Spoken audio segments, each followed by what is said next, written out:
Dans cette vidéo, nous allons voir comment faire un deuxième exemple de bannière avec ici ce rendu sous forme d'image. Donc on a plusieurs formes, trapèze, triangle, rectangle, des zones de texte avec des références de cellules et un graphique. Pour arriver à ce résultat, on va faire comme l'exercice précédent, c'est-à-dire 3 étapes.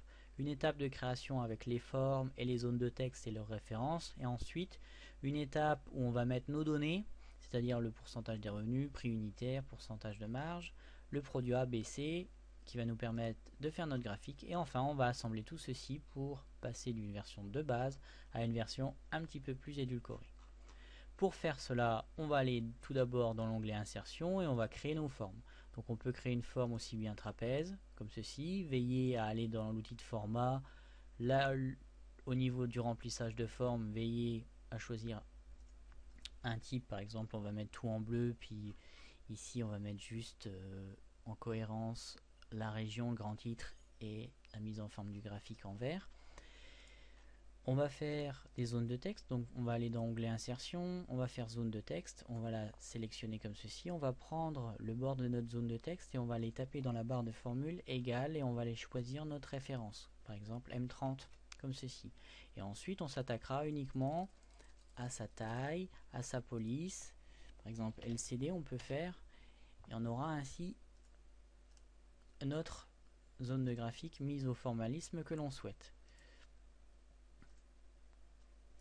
Une fois que ça c'est fait, on peut par exemple changer et ça changera automatiquement dans notre graphique. On va ensuite dans outils de dessin, on peut aller enlever les contours et enlever aussi le fond. C'est important. Donc une fois que tout ça c'est fait, vous avez par exemple la région Est où c'est une zone de texte sur un trapèze avec ici pas de fond, pas de contour, mais une police blanc de type Calibri. Voilà, par exemple.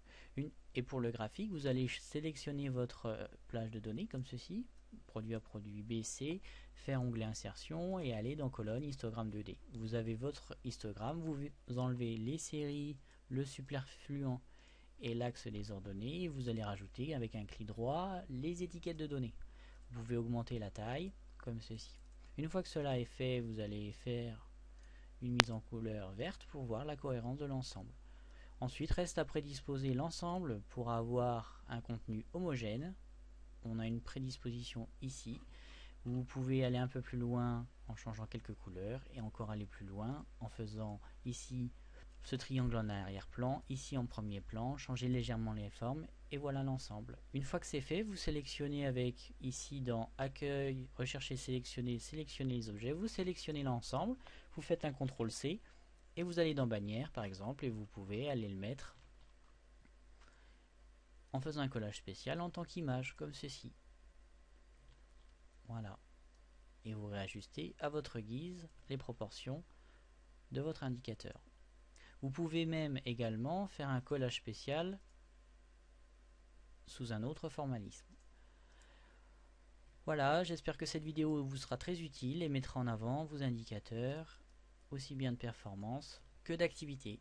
Et je vous dis à très bientôt sur le site d'Ingideo.